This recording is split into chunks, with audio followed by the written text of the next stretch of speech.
Okay, and we are recording. So I'm here with Michelle from Indianapolis. So Michelle, tell me about what you do.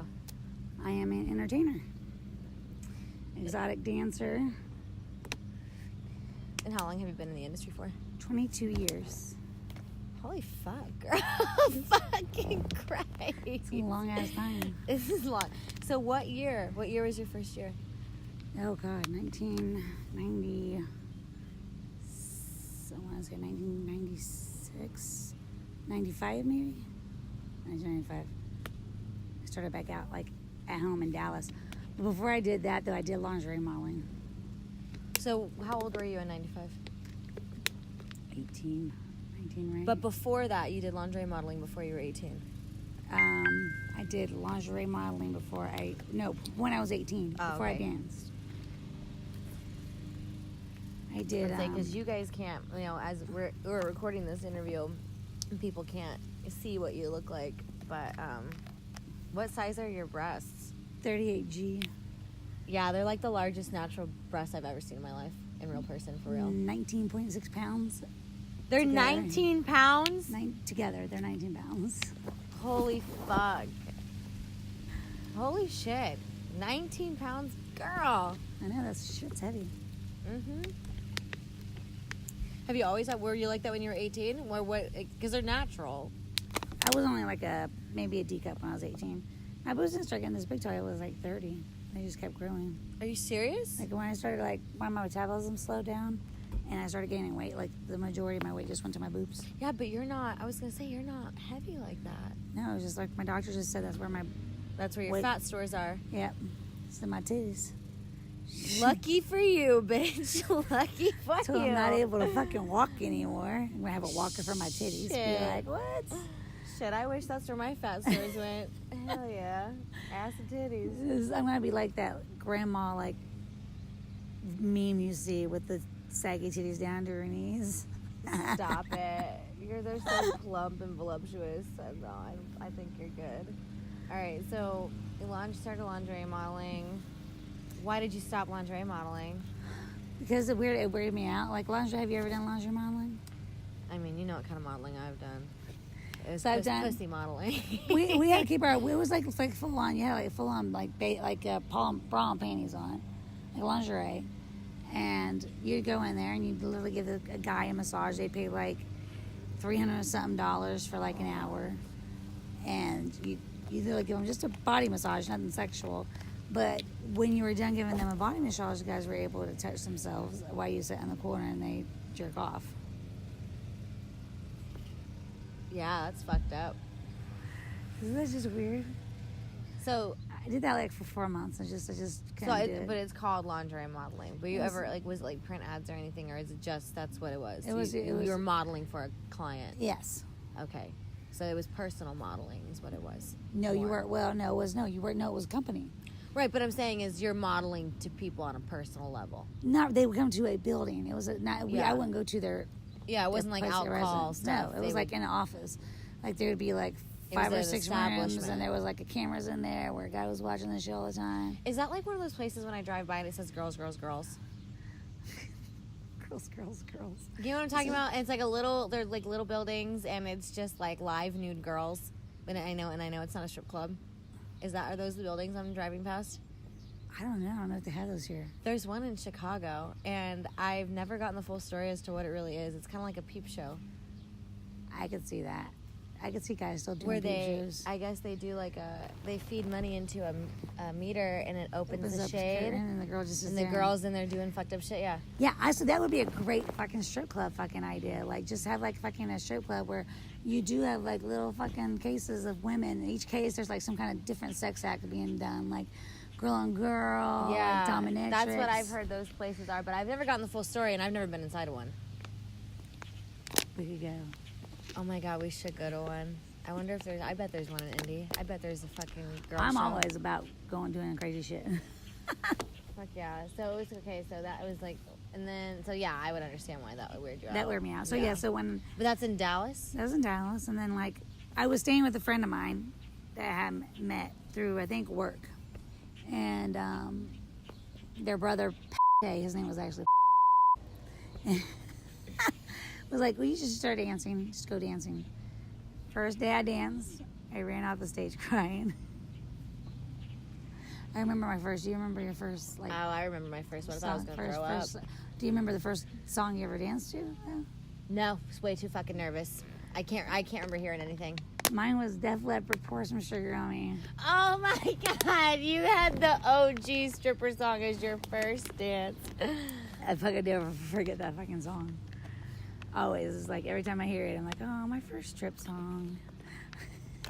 You ran off crying? Memories. And then you just forced yourself to come back? Yes, I did. I mean, like, I think a lot of people, your first time on stage is always fucking overwhelming, I think. It was overwhelming for me until I took my top off, and then I had no problem coming back day after that. When? Like, she was tight for money. It was about 3 years after I stopped, or 2 years. I had been gone from Texas for about 2 years. Her name is. She looks like me. She's got a big old bubble booty. Her name's. And she went in there because she's like, I need to make money to do before she had the kids. And I'm like, if you really think that you want to try to dance, go to my bar. At least I know people. I'll tell and they'll treat you nice, you know? Because I knew she wasn't about that life. Right. And so I told about it. She's like, yeah, go ahead, bring her in here. We'll see what she's working with. And she's beautiful. And, you know, Yes. all right, so calls me halfway through the night and says, this bitch. She's like, she is not built. She's not made like you, honey. I thought she was going to whoop somebody's ass back there. She's going home right now. Oh. She's back here packing her shit. Oh, God. Dude, man, that bitch. Where's she working? She's traveling all the time. I'm trying to get older. Once in a while we talk. But yeah, I know what it's like. Some people, but I forced myself back, so that's what I didn't force. I didn't give a fuck, but you forced yourself back. You just went and kept doing it? I just went and kept doing it. Yeah, What I was worked the in club, dude? Baby Dolls in Dallas. Is it still there? I think so. I think people that I tell I went there, that I worked there, and they say they've been there. So I think it's still there. There's a few new ones. You should go check those out while you're there. The Lodge. I heard I'll the go Lodge check out is Baby Dolls just because I know you work there. Dude, who knows what that place is like? We used to have a sister club, which was a male strip club down the street from us. And after work, we'd all get together and fucking party. All the male strippers and female strippers. Oh my God, At I bet that somebody's was house. so much fun. Okay. Was there lots of entertainer on entertainer sex going on? Or was it I more was- like friends? Like, was it more like y'all do that? Like, y'all are sexualized for work anyway? Majority of the male strippers are gay. Yeah? The majority of male strippers, like if you ever like, about 80% of those guys are gay. That male strip. Like, That's disappointing. isn't it? But it's true though.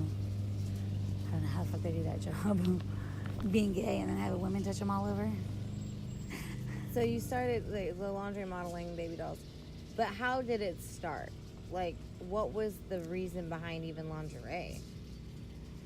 Well, I guess because everybody, everyone I talk to vanilla people of the world. They always act like, our job is like the worst choice to make for ourselves. Like it's the bottom of the barrel choice. Why don't you get a real job? Kind of bullshit. And it's like, how do you know that I haven't tried to do other things in my life? Or even if I didn't try, this is it's real money, motherfucker. So why? Well, starting it, I mean, like, obviously, the reason I'm still in it is obviously because it was the best way for me to take care of my kids and see them and still, like, work a couple days a week and make Right. what I would make. Like, I mean, these people are, you're making... You're punched into a clock. I mean, to make what I make dancing sometimes in a week, I would have to literally work 24 hours a day, 7 days a week. And sometimes at a regular job. And that wouldn't even... I don't even think it would come close to what we make as, entertainers. No. At all. Especially back then, like when I started, I mean, the girls were banking over $1,000 a day. Yeah, the money was real good in the 90s. Yeah, it was insane, dude. So, But that was... but that was what led me to that. Was, obviously, I told you, I was raised in foster care. Well, so I was just gonna say is even though I know you a little more, I know you personally for years, but I know more about you just in the short time I've been in your house than I would have ever expected. But for like interview purposes' sake, do you want to share, like, your younger years of your life as to what led up? To that. Yeah. I mean, in a quick story. Recap. In a quick recap. So obviously I told you, it was my mom and my dad abandoning us. Me and my brother when I was 4 and he was 2. And during that time, by the time I was 5, I was getting sexually abused by my uncle when I was 5 years old. I'm so sorry. And I've dealt with it, It's hard, I think. And then, my dad did come back at 9, and then I got sexually abused by my father, who I thought was my father, And that's why I was put in foster care when I was 12, because growing up having that happen to you, you didn't know it was wrong. You know right, what I mean? you don't. You don't think you just think it's like natural. You don't know any different, unless you've been taught. Yeah, so it's just natural stuff that you think is normal until, like, when you're 12 and you're telling a friend about what's going on, and they're like, that's not right. Yeah, your father shouldn't touch you like that. Yeah, and then she goes, you need to tell, like, a teacher at school, and so I did, and then I was put in foster care from the time I was 12 to 18. What happened to your dad? Did he ever... He went to jail for, like, 3 years. That's it? That's it. He went to jail for 3 years. 3 years. That's it. So then from 12 to 18, you were in foster system? From 12 to 18, I was in the foster system. There was some bad foster homes. I mean, I think people are like, kids should be happy with even having a house, but, like, there's a few of those that they were just not right people, I didn't ever get, like, sexually abused by anybody in, like, any of the foster homes, but mentally quite a bit fucked with as a foster kid. I've had a couple good ones too, and you learn to love some of them, but some of them you just learn to hate. And I mean, there was one to the point where I told my caseworker, I said, if you don't get here today to pick me up, I am running away. And when I get picked up, and the judge asked me why, and I'm gonna be like, well, I told the social worker she needed to come get me, and she didn't do it. I told her everything that these people were doing, and she still didn't do it. She still didn't come get you? No. How old were you? She didn't come. That was what made her, like, she came that's the what next made day. her come get you. No, I was probably 13, 14. These people, their daughter didn't like me, so they literally took my mattress off my bed. There was like bunk beds. They took the mattress. There was like hardwood, like plywood, underneath the mattress, and they made me sleep that. It was dead of winter. They took my blankets away. I had to cover up with a coat. They took all my beauty products away, which to a teen girl, that's like traumatizing. Yeah, that's what you have. Yeah. And then they made me eat Spam every day for like almost a week. This is where I was like, and then they made me do dishes even though they were already. I had to wash dishes pretty much all day for a couple of days and they just kept on making me repeat wash, just because they were evil. Just evil people. Some people are like kids at foster homes, like you think it's a safe place, but it's not. It's just the state's way of putting you in a place so they don't have to worry about you. Responsibility of a. They're not. Yeah. I don't think they do a great checkup when it comes to some of these foster homes. Fuck, man. So Both my girls are out. I already told I said I want to take in like 2 foster kids. Because foster homes. Give them a normal life. Foster homes for me is being a foster kid. I think that's the only way you can really understand a foster kid and what they're going through and how they feel sometimes. I was lucky enough to have like a couple great ones. Like I had when I was in a group home in Shelbyville when I first got put in foster care. I was originally put in a group home in Shelbyville. Shelbyville, where's that? Shelbyville, Indiana. It's like by Greenfield. I just want to clarify the state. Yeah, so it's here in Shelbyville, in Indiana, and it was the Shelbyville Youth Center is what it was called. And it was an older house, and there was one side that was girls and one side was the boys.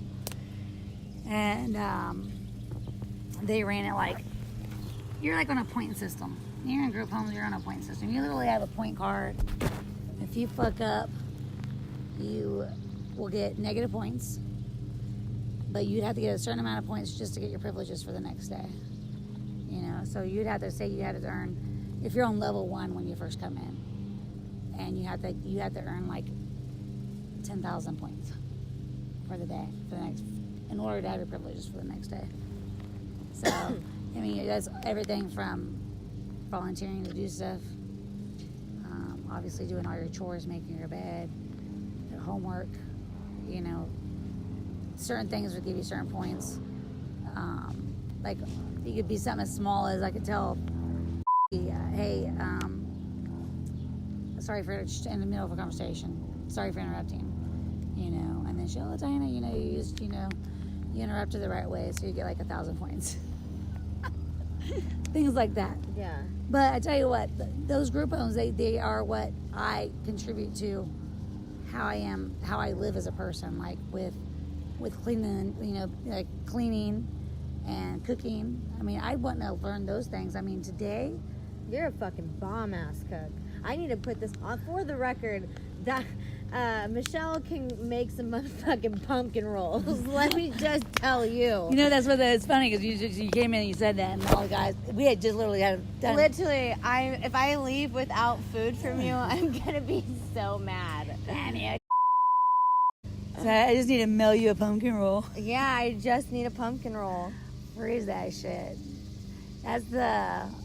I made quite a bit of money if I can sell those last fall to everybody. Yeah, it's one of those skills you pick up from that's one of the good experiences. Good experiences that I picked up from that, living in that kind of an atmosphere. Because it's amazing nowadays, you see people talk about women that just don't know how to, it's amazing how many women don't know how to cook right now. I can't cook or clean. I Yeah. don't give a fuck, I'll pay for people. Yeah, and it's just, but the thing is, I see that a lot. I'm like, man, does moms not teach their daughters how to cook anymore? Hell no, my mom didn't teach me shit. This is fucking nuts, though. Like, I mean, and maybe you do have to have a love for it. Like my sister, she goes, I can follow a recipe. She Yeah, goes, I but can make food. Yeah. If you give me a recipe, I will make it. But I don't love cooking. Yeah, you just do it out of it out of need. necessity. Right. So you just don't like playing around like I do. Like will come over and we'll be really fucking high. And she came over and stayed the night one night, and we came home from the club. It was like midnight, and so she gets here before I do. I stopped at Myers, and I stopped and got filet mignon at fucking midnight. Right, filet mignon, potatoes, like little small potatoes, rosemary, mushrooms. I'm in there. I come home and I make a filet mignon for all of us at fucking midnight. And then I told you, I said, like, I usually make a fried cheesecake. And they're fucking... Wait a second. You make fried... Okay. I'm going to have a list of things that you're going to have to make me in a very short amount of time I'm here. So, Cheesecake is my favorite cake. I love cheesecake. It's what I get for my birthday every year. It's like, if you could think of what like a decadent French pastry would taste like, that's what like the fried cheesecake ends up turning like. Because then you have like, you put the whipped cream on top, and then you put strawberry and chocolate syrup on top. And everyone always tries to use a fork to eat it. I'm like, no, you got to literally pick this fucker up and eat this thing. I mean, they are delicious. And then, but the cupcakes end up turning like phenomenal. I'm so glad I have this documented. I'm about to like replay this over and over while I'm trying to make. And today, in Michelle's kitchen, I'm gonna make me a fucking fried cheesecake. He's like, I just don't get it. She goes, I sit here and watch you. And she goes, I'm sitting here waiting for you being high to slow you the fuck down. Because she goes, I'm like amazed at the fact that you have not fucked up a meal high as fuck. Because she goes, where are you get? And she likes seeing how much. Food's your passion. She's like, she likes to see how high she can get me throughout the day. Like, she'll just like keep on going, come on, let's do it again. I mean, we've been like seriously high in the kitchen. She goes, and I'm waiting for that fuck up. And you haven't fucked up. That's amazing. And then you come up with, she goes, you didn't even buy shit for dessert. But then you're like, hey, you know what? I'm going to make this. And then like I'm pulling out like freaking, I'm pulling out croissants. And then I'm like stuffing the croissants with like freaking, like a freaking apple pie filling or whatever, canned apple pie filling, and rolling it and cinnamon sugar in that and then baking it. She's like, I hate you. Yeah, she goes, I'd be so fat if I lived in your house. Oh my God, I'm with you. I can't. That's amazing. All right, so that's good. It's like you found your passion. So you know, you can find the best things in some of the worst places. That's what it tells me. So then, so 12 to 18, you're in foster system. Foster system. And then after And then when you're 18, that, I signed myself out. I don't have nobody. I don't have no family. Nobody. Did you finish school? Did you go to high school? I did not finish school. I actually still haven't finished school. So you left high school, like when you turned 18 before graduation. I was supposed to graduate when I was 19. I turned 18 and I signed myself out because when you're 18, you can legally sign yourself out of foster care. Foster care. And at the time that you signed yourself out, were you in a bad home? No, my last foster home was with they were two great people that I still keep in contact with today. I go see them whenever I get a chance. And were you just kind of, at the time, were you just going through like a rebel teen thing? Were you just over foster systems, or? This is when you're like in I think that structured environment from the time you're 12 to 18. I was just done. It's you like were ready to be on your own. It's like something snapped in me, and I had to be gone. You know, it just didn't matter how I did it. I just did it, and it was stupid of me because that group home, if I would have graduated high school, they paid for 4 years of college education for you.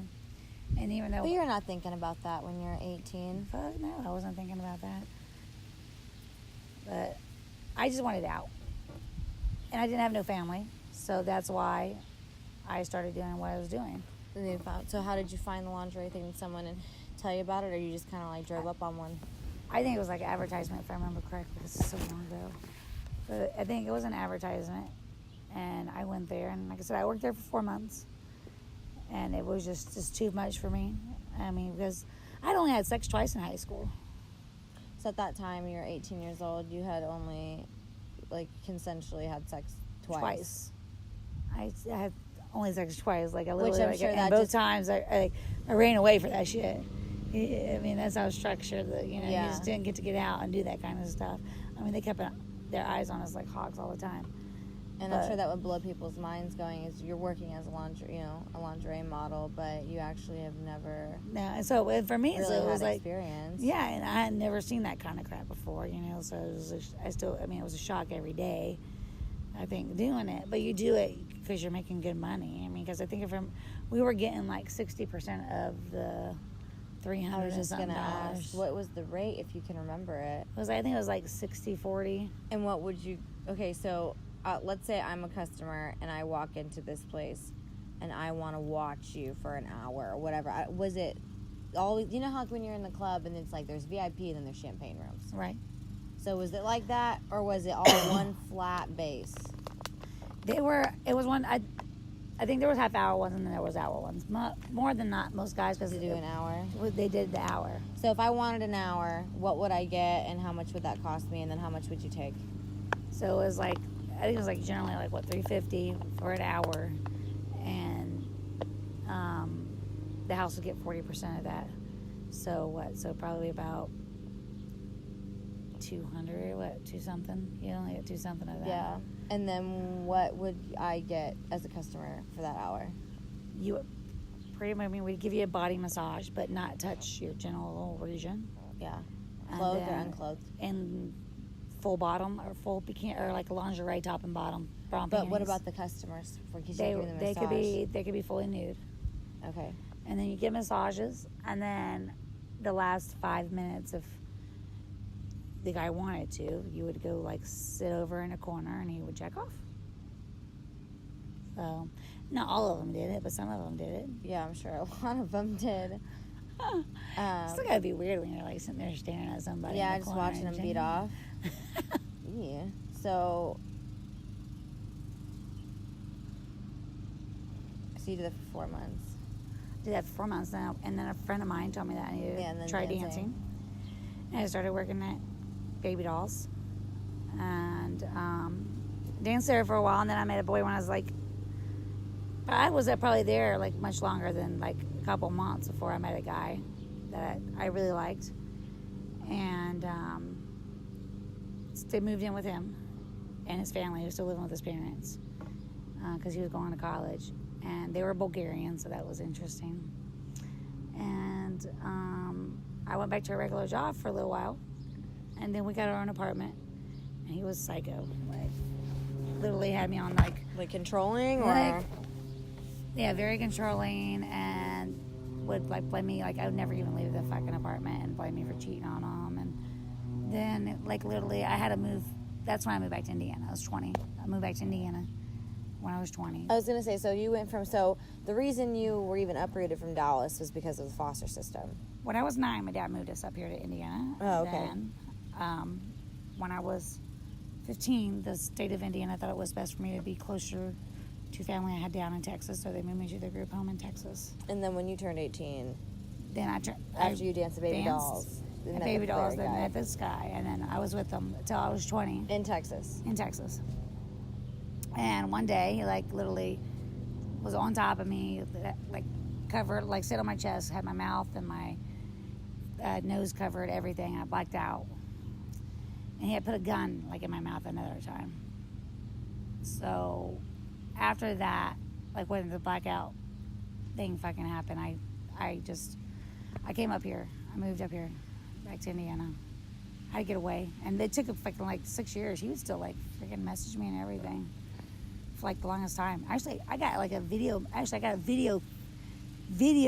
on Messenger that actually like a week ago from him. I'm like, what the fuck is he fucking calling me for? He's got he was like fucked up in the head. I know he went to the doctor. He's not. I touch base with him every now and then, because that's scary that you even talked to him, being completely honest with you.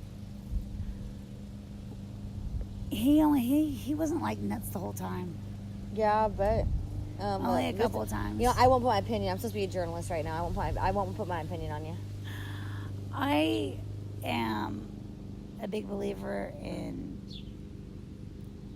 having okay, let me tell you this much. I'm a good judge of character, all right? And I know that there's reasons that people end up turning out the way they do as individuals, because I've walked that road. You've done fucked up. Yeah, I try to look at that too for the most part. You but know, some things I just don't. But you're looking at the core of it. The core of his person, you believe he's just a fucked up individual, but he's a. But you know, obviously, I mean, like, I think his dad was like fucking some fucking crazy like motherfucker, and that's all he saw. So you have that's a lot of human empathy. I do have a lot of him. Actually, for someone who I know, that if I had to describe you to anybody, empathetic would be one of the last words I would ever use to describe you. I am. No, I hope you don't take that as a slam. It's just you're always just such a in your face, like tell you how I see it. I feel for the damaged people in the world. I feel for damaged people in the world too. Do you know, like, have you seen that movie? What was it called? It was that new one with the fucking psycho guy that was like took the 3 teenage girls. Oh my god, yes. Like, and he was like fucking. What's it called? It's called oh my god. I know. Starts with an S. Yes. Oh my fucking god. I know what you're talking about. Yeah, with the he's got the personality disorder. Yes, he has like multiple personalities. Yes. And he's like women, like, and he has the 3 teenage kids. Yes. And then at the end, you know, when that girl's there and she's been cutting herself because her uncle was molesting her. You know, he's like, oh, you're one of us. You know, you're one of the broken or whatever. Yeah. So that's where I tend to like, and I think maybe it's just like he's like that too. She's very empathetic. She wants to work with special needs kids. She worked with a special needs girl all year this past year, and for publishing purposes, when I dissect our conversation and stuff, I pick what I. Yeah, you can just say my daughter, you know. To talk about.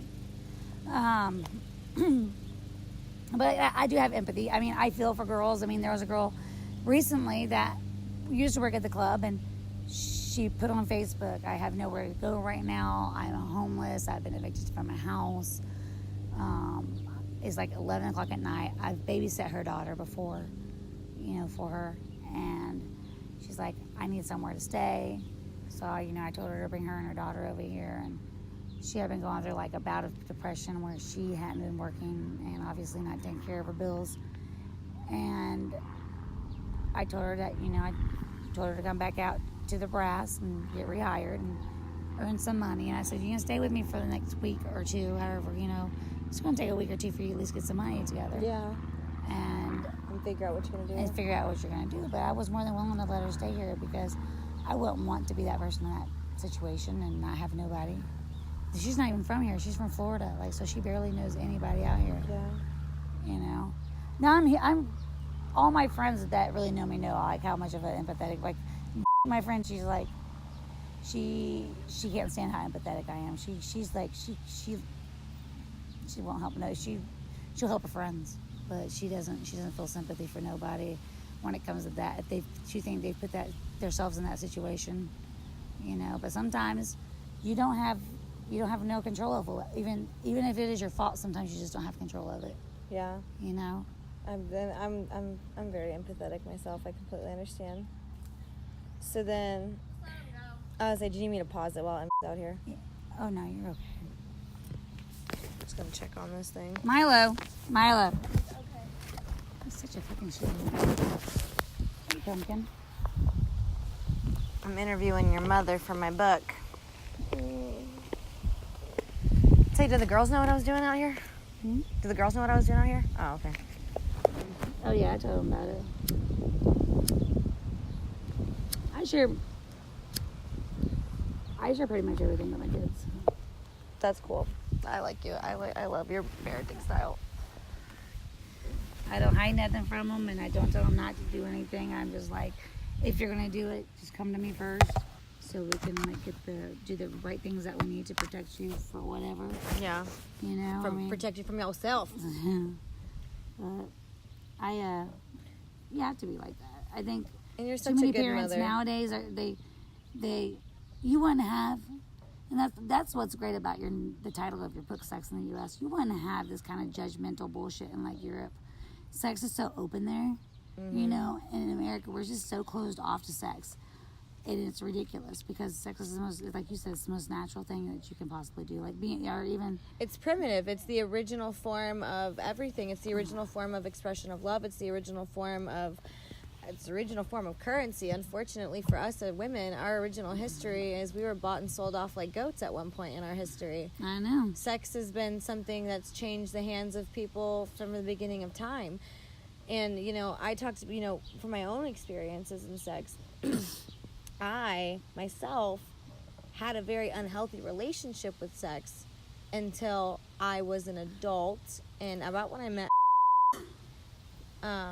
and, you know, I got my own fucked up story with him, but when we separated, or when we opened that, you know, like the whole swinging, whatever, open relationship door, I was able to finally explore my sexuality in a way that I was not able to in a small, closed-minded town where the only time you're having sex is in a car or if your uncle's touching you. So, for you to be able to go out there and explore sex and be free and feel, you know, it's not all just sexual deviance for me. It was very emotional for me. Even though they're one night stands or swinging and open sex, you think it's just a bunch of people having orgies. It was very healing for me, and that's how I ended up doing kink. When I did, BDSM and dominatrix stuff and submissive stuff, that opened my mind completely. I used it. I'm not really into it as much anymore. Check on my one. I used it as a stepping stone for me, but I realized, like, through BDSM, like, when I was like a pain slut, like, I enjoyed someone physically hurting me, like whooping my ass. And I realized for me, it was almost like a form of therapy for me, because I had been so used to being treated like shit my whole life. well, I mean, like, let's I not was lie. able to do it in a safe space with somebody that when he broke me down and I'm crying at the end of it, he could pick me back up, and I know that it was consensual, and it helped me get over a lot of sexual trauma that I've had in my life. When, like, that's where, and sadly the truth is the majority of the girls that are in this business, something sexually bad has happened to them in their youth, you know. And it's not, but the thing is, like, people confuse it with, oh yeah, you know, they all been touched on, and you know, they all got fucking the daddy issues. The thing is, though, some women, it's not that we strip because we're fucked up in the head, or some girls do this because we're fucked up in the head. Some of us do this in a way to empower ourselves. Like, it doesn't matter what happened to us. I'm still not gonna, like, for me, I was never going to let the shit that happened to me when I was younger ruin my experience with sex as an adult, consensually. Right. And if I want to do something and be a freaky person, then I'm going to do it. Would I have been as open to sex? Probably. If things like that didn't happen to me, probably not. You know, I don't really know. can't say what you would be if certain things didn't happen to you in your life, but you know, it's not. I'm not a victim. The strippers aren't victims. No, they're not. And they're probably some of the strongest people I know, honestly. I mean, For someone to do it for how many years? I've done it 22 years, but I love it. For you to do it for 22 years, I think that's a pretty confident individual. That's not, you ain't getting forced to do that shit for 22 years.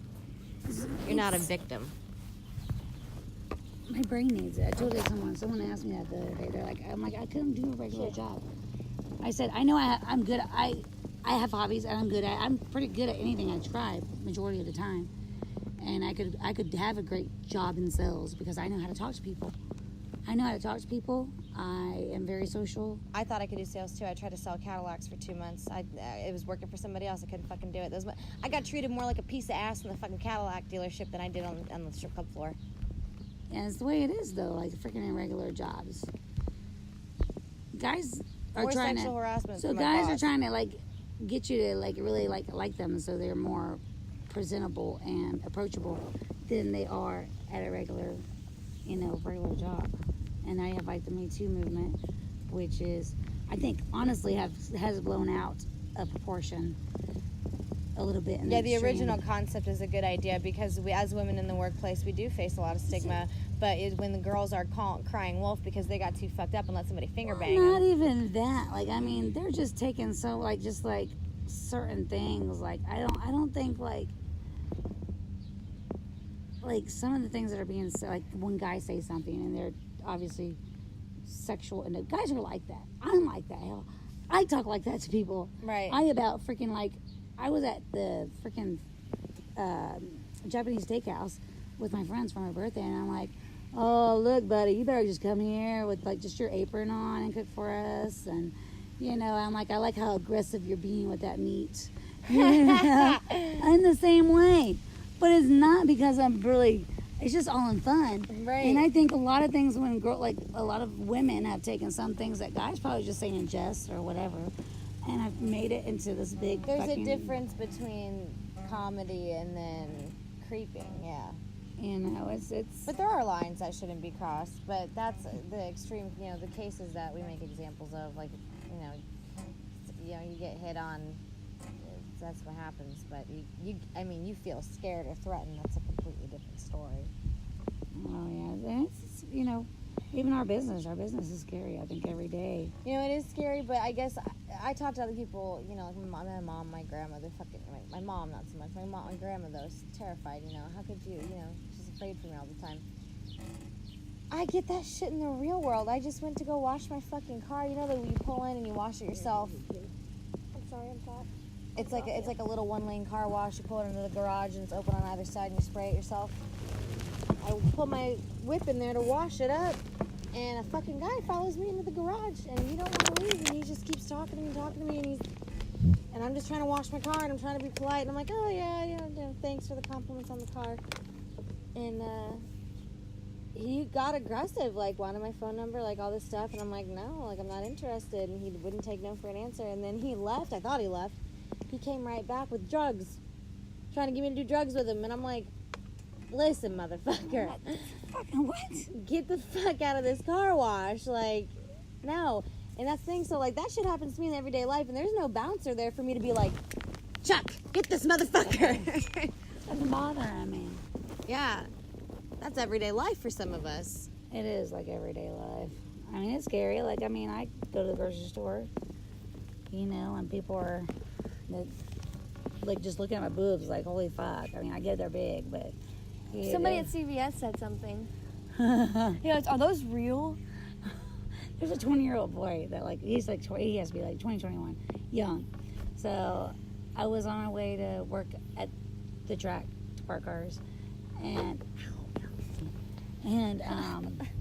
go get a chair. You're so needy. Look at your little needy mama. Aww. I love that. I love how much your daughters love you. Not so much the other one. You can't see it because we're just talking, but her 17-year-old daughter is sitting on her lap like a 4-year-old. You could just tell how much they love their mama.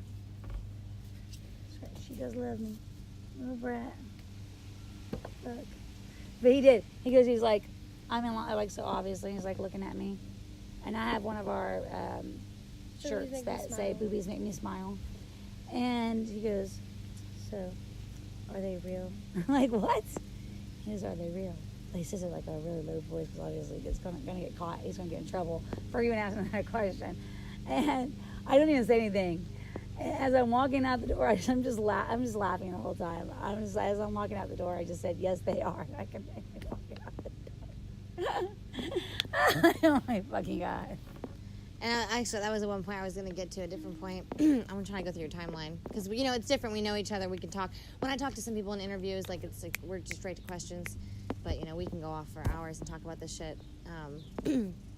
So you're dancing, you know, you're going through your clubs. And we can talk for next Yeah. All right. Yeah. So after that, after you're in Indiana now and you're dancing, right? So you moved to, so after the Bulgarian guy, after that Yes. shit. After that, I moved up here. I was 20. Worked at Baby's East was the first club I worked at. Actually, when I first moved up here, I worked at the Waffle House. I didn't go straight back to dancing. And then You worked at Waffle House? yeah, I love me some fucking Waffle House, girl. I worked the night shift. I think I got food poisoning. And from even there. then, like, cops would come in night shift and they would always be like, oh, can I get some milk with my coffee?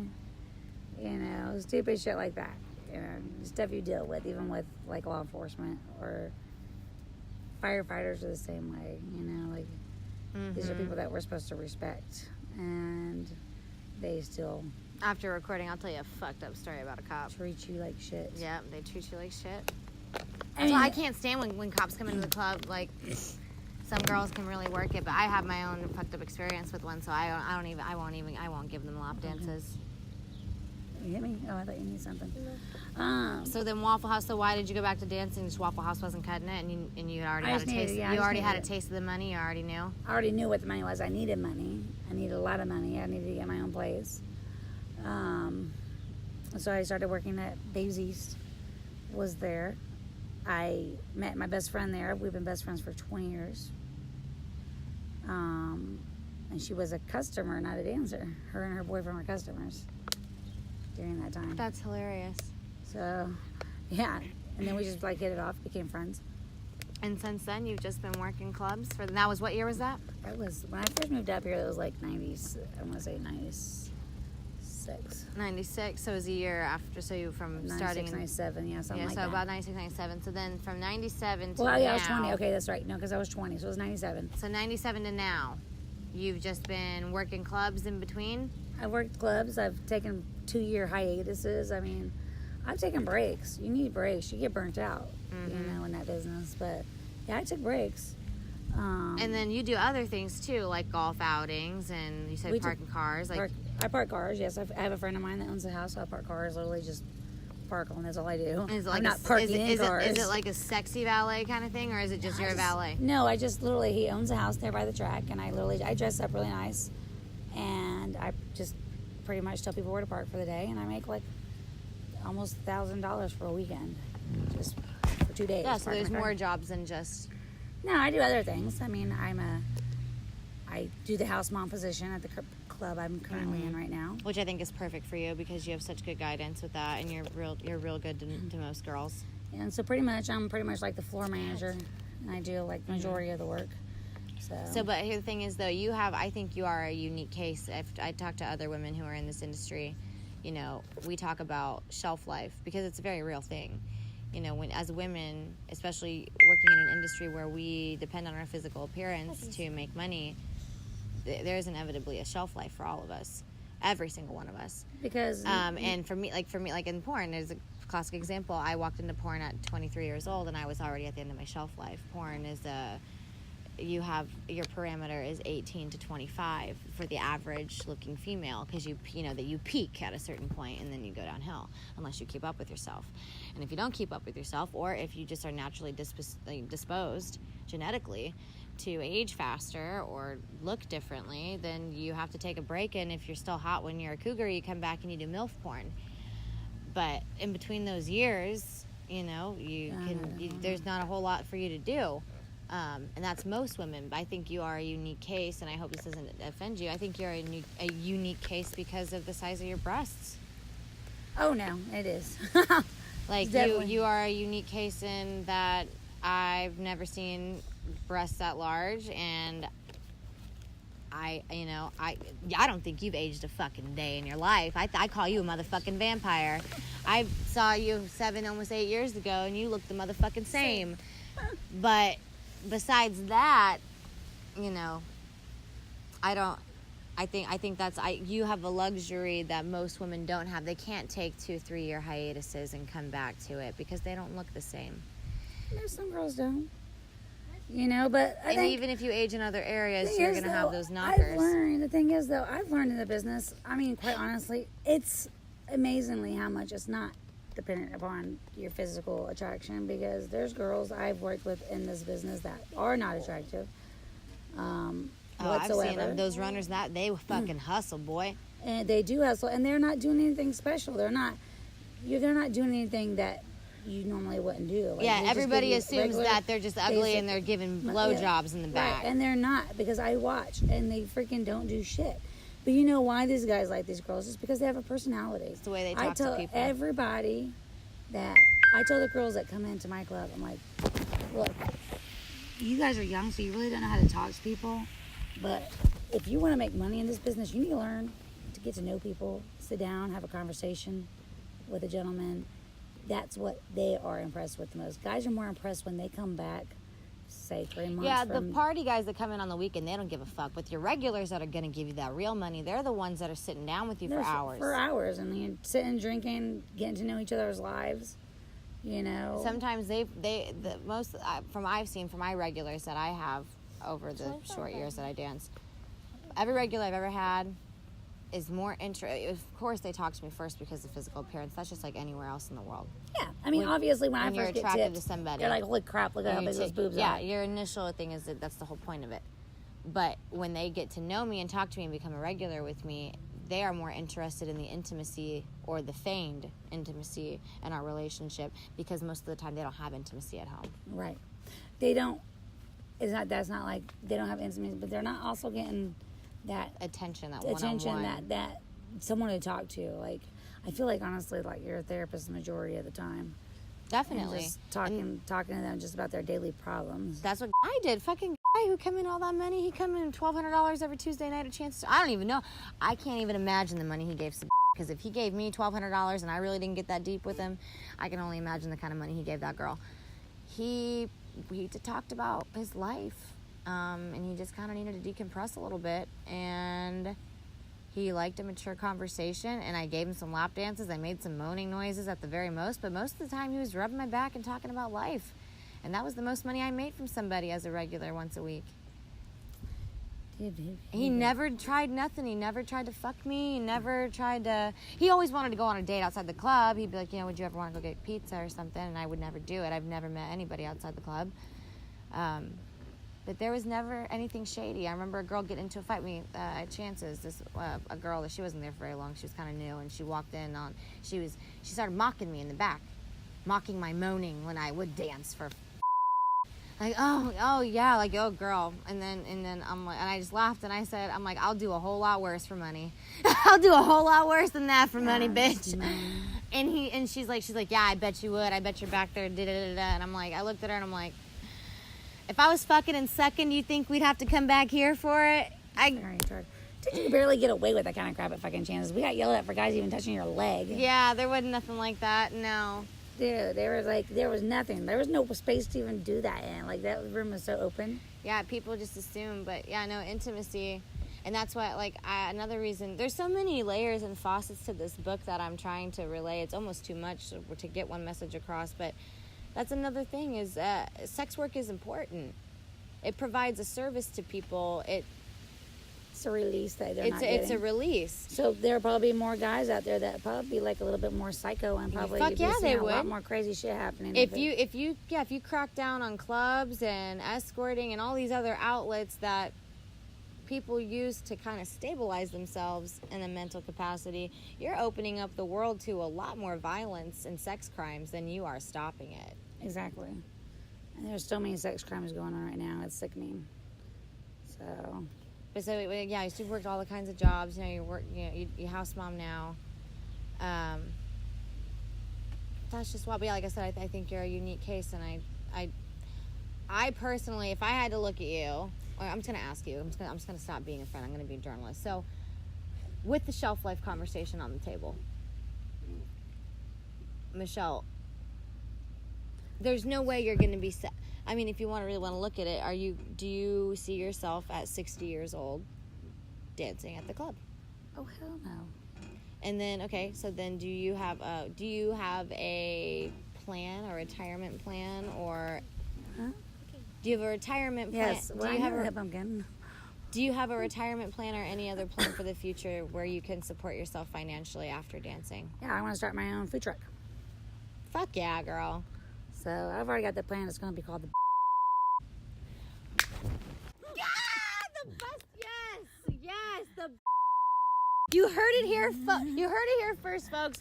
The food truck is gonna be thebomb.com, and I will follow you around the country to eat that food.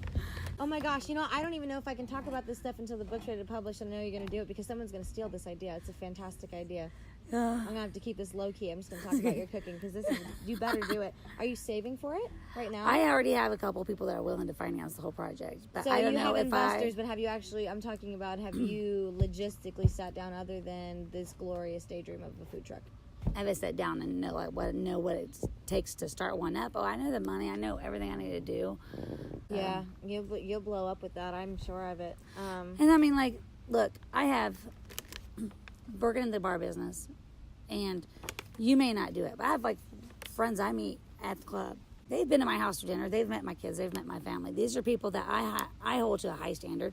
Not yeah, you have personal relationships with. I have personal relationships with some of these guys that they're not hanging out with me because they want sex. They're hanging out with me because they like me as a person. Mm-hmm. And these are people, sometimes you meet some of your bestest friends in places that you don't think you're going to ever meet, even if it's a guy. See, it's funny that you say that because I always told me the reason why I've never, ever, and people don't believe me.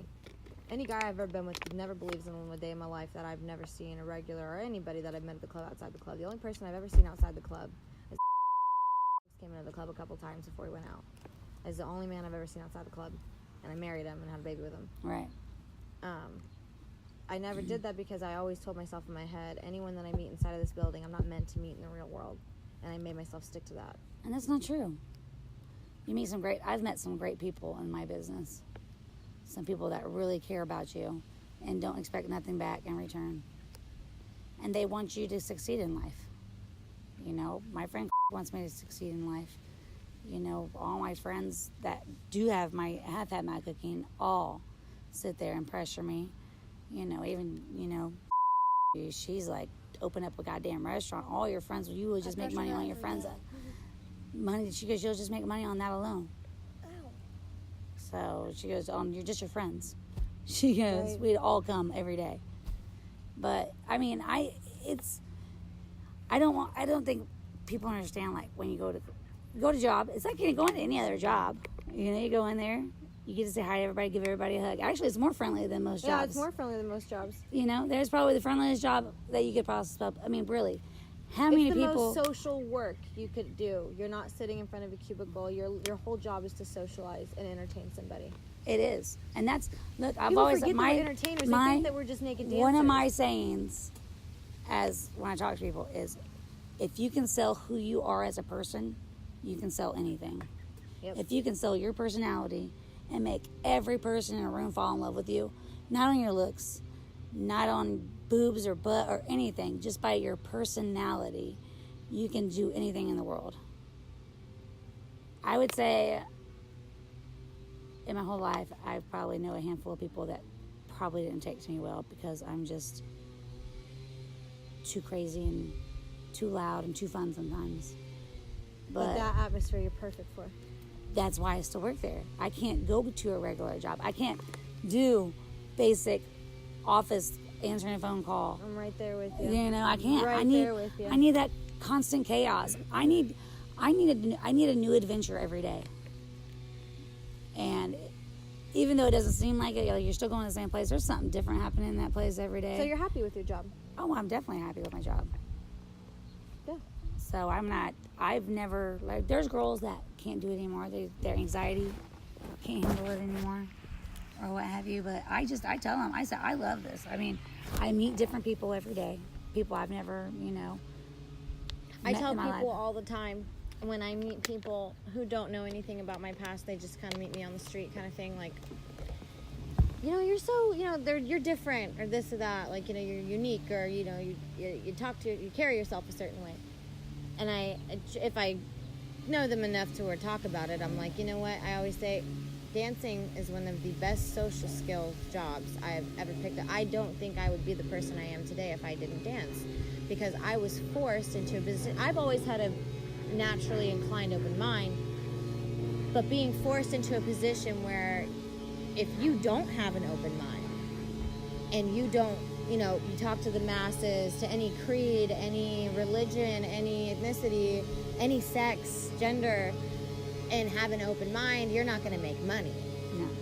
You need to become a chameleon to make the money that you want. That's a great motivator. And in turn, it wasn't a fake thing. The first couple times, probably, when I heard some shit that I was not in agreement with, and I'm just like, okay. All right, so we got cut off. But yeah, so the first couple times, it's a fake thing. You think you just do it. You deal with what people are saying. But eventually, it taught me to be an open mind. And it's been one of the best social skills in my life is dancing. When I go out into the real world, I can look a businessman in the face, shake his hand, talk to him about business, no problem. I can talk to a fucking homeless person about the purple elephant he saw after he just dropped acid and not judge him. I can talk to all kinds of motherfuckers now. I don't have a problem with it. No. And it's Because you do, because you probably would judge a different You before that. would. You would have judged a different walk of life. And it's not a skill set that everybody else has. No, it's not. It's not, and it's not a skill set. Like, I'll tell you what. No, I think the biggest complaint I get now from guys in the business is that girls don't talk to people anymore. They don't sit down and they don't socialize, and it's because of social media. Social media that's how the only Today's way generation is socially disconnected. They completely. are socially They don't know how to disconnected. talk to someone in person anymore. They don't, because they're completely like doing Snapchat or Twitter or It's Instagram. all behind a keyboard where they're safe. And if they don't like somebody, if they said something wrong, they can block them, not talk to them again. Yeah, it's the stupidest shit. Like, They're not forced to get through a it's like, conversation. now That's people awkward. don't even do phone calls, and then like where you text people, and then they're like, "Oh my God, was that supposed to be like? Are you pissed off?" I'm like, I didn't know I was supposed to put a smiley face behind a text I send you, so you knew I was in a happy place. It's the stupidest shit. People need to really learn how to reconnect in this world as people, And that's something that only places like the club are gonna do for you. and stop being fucking judgmental. Like, too many fucking people are No judgmental these shit. days. Amen. Amen. Sorry, so you like your job. Everything's great and dandy. I'm going to get down to my last 3 questions for you. Give me your best experience In the dancing business. in the business, in any form of the adult business. What was your best experience? And it could be money, it could be emotional, it could be friendship, it could be anything you want. Actually, I can honestly say my best experience has actually been recently. We had a good time back there. A friend came in. He came in with a gentleman friend and a lady friend. And the lady is actually one of his waitresses that work at his bar. And they came in and just fell in love with my personality. And then Rose, my friend, she's my friend at work, felt they love her. So we did a double brass, and we all 3 went to the brass. We weren't even doing anything. What's a We're double just, brass? Okay, so what do you mean, like? You said we did a double brass. Double brass. So it was like 2 girls back in the brass room, and it's like $200 for a half hour. Okay, so you got it. So it's like a champagne room. Yes. So it's $200 for a half hour, and we're back there, and we're pretty much just dancing. We were just bound back there, just not even dancing. We're just dancing, like jumping having up and fun, down, being dumb. Yeah. And they're just throwing money in the air, and we're just having a good time, laughing and goofing off. I mean, sometimes that's just what you need. I mean, sometimes that job isn't. It's not always. Sometimes it's just. A guy will pay me to just take me away from the mainstream of what's going on in the open bar, and will pay me a couple $100 to go sit just in the And have some fun. And just that's not even have That's fun. what I'm We saying. just talk. Hey, I have some real fun, like real let's just- clean fun. Like, let's just sit here and just talk. Yeah. You know, a lot of those guys don't even want dances. A lot of them usually just want to sit there and talk or give you. We have a guy that just wants to hug you the whole time. Everybody has a different need. They That don't guy always come there for obviously- ass and titties. That guy is obviously lacking something emotionally, that he's not getting enough hugs, not enough closeness like that. Yeah. You And then know? I don't want to say, I don't know if you'll feel comfortable talking about this in front of her, but would you share with me your worst experience? Okay, let's see. Oh, okay, I'll give you my worst day experience. Okay. This is probably my worst, and it's just leaving work. I won't say what club, but I was leaving work, and it was 3 o'clock in the morning. Fight broke out in the parking lot, and both these guys were on my car, beating the fuck out of each other as I'm trying to leave. And the door guy screams at me. He says, "Get the fuck out of here! They got a gun." And literally, as I'm pulling out on the street, I hear gunshots. So that was probably the worst, scariest experience for me. I think, like, for me, it's not what can really happen inside the club, but what can, because I mean that it's you're protected inside there. That we have enough bouncers there. That nothing bad's going to happen to you.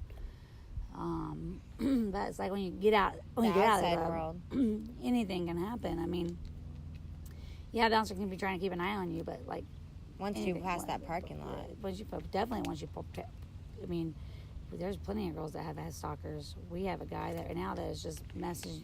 He's like pretty much a Facebook stalker. He's stalking us on Facebook, sending us Facebook messages. So yeah, the real world is scary. That's a good example of showing the real world is scarier than the club. But I mean, like I said, that's what's scary. You know, you just don't know what's. I think the scariest part of our job, especially at night, is that you're in a room full of drunken men that are pretty much all alpha males, and they're all horny and they're drunk, and the slightest little thing will set them off, like someone stepping on their fucking shoes, and all of a sudden, Yeah, let's measure our dicks now. Yeah, it's so that I think that's it. I think it's just, for me, it's just night. That's why I try to stick to days and not work too many nights, because freaking the night gets just too wild.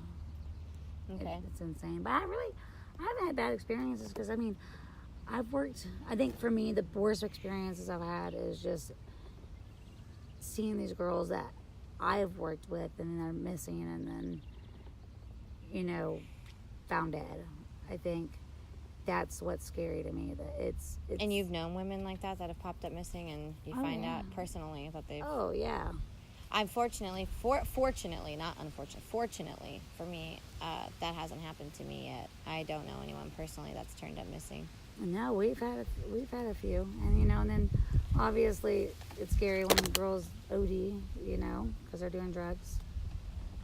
You know, that's obviously scary too. And I've had a few friends pass away from obviously heroin use.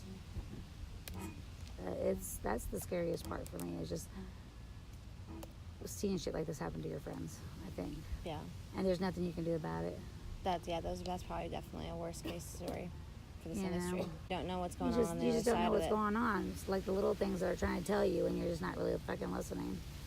You know. But that's just human nature, you know. If we walked around with our, you know, there's a line in the sand. I've talked to friends about this who have guilt with things like that, and it's like, you know, so at some point, you can't live for everybody else. No, that's something I'm trying to teach her.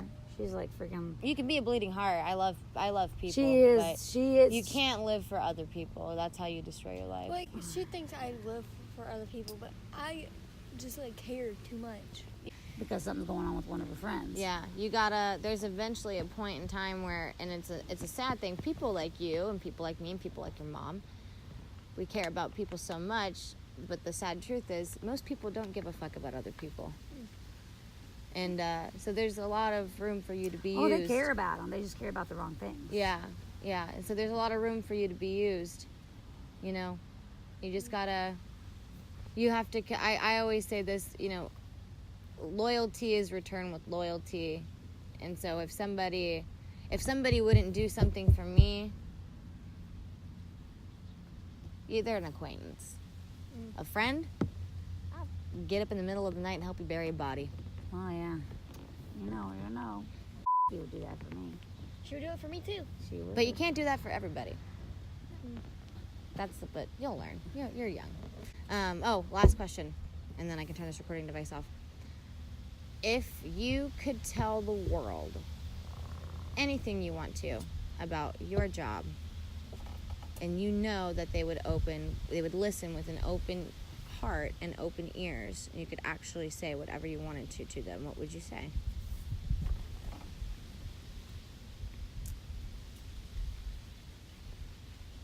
that is just a job like any other job. You know, I mean, we go there, we socialize, just like any other job you socialize. We just take off our tops, and that's it. You know, I mean, just that everybody that's in this business, we all have hearts. We all have souls. We are just like you. We walk by you on the street. We're just like you. You know, but just because we choose to take off our top for a living, that's our business. You know, I mean, majority of people don't know what I do outside of work. I'm a, soccer mom. I live in a nice area, and nobody knows unless I tell them. You know, no one would know what I do because I act differently than what I do at home. I mean, at work, I'm more open. I still talk to people in public, and I still am very talkative, but I'm more open. I am able to show my true personality at work without being judged because I cuss a lot. I say vulgar things, but that just means I'm a fun person. That doesn't mean I'm bad because I say cuss words or do anything. I think a lot of people, you'd be surprised, there's a lot of women that want to do it, they're just scared to do it. There'll be so many more people in the business that want to do it. It seems exciting, but because culture has told them it's wrong, you know, they have this, it's been beat in their head that this is wrong. It's like when you're a kid, when you're a toddler, you try to touch yourself. Don't do that. Don't do that. No, don't touch yourself there. You don't tell your kids that. You're going to make them grow up just like you did, fearing sex or fearing your body, not being comfortable with it, not being comfortable with sex. And you should not tell your kids that. You should tell them, you know what, that's natural. Being who we are, sexually, in the nude, it is natural. It was meant to be. We were born naked. I think people, when you put them in their package clothes, right, people judge you by your attire way too much. When you are in the raw and naked and in your face, there's nothing to hide.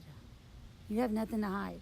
That's why when I go to a nude beach, I love the nude beach, because if you're big, skinny, awkwardly built, those are people that are comfortable in their skin. And that's what I like about going to, like, being around naked people. If you can become, you are really in tune with yourself if you can be naked in front of people. Amen. It's true. Amen. You are in tune. If you're comfortable and you're comfortable with other people seeing you, you are completely in tune, completely comfortable with who you are as a person. And the people that are dressed are people that are not comfortable with themselves, unfortunately, have not found that deep part of them and drawn from it. I don't blame nobody in the fucking world for being the way they are. Fucking their parents raised them that way. But that's the point you're making across, is you don't blame nobody, so don't blame me. I don't fucking blame you. Yeah, I don't blame me. Exactly. As long as people are good people, then that's all that matters. You know, just because they take their tops off or have sex with somebody for money. If they treat you good, don't worry about what they do. If they're treating you good as a person, that's all that matters.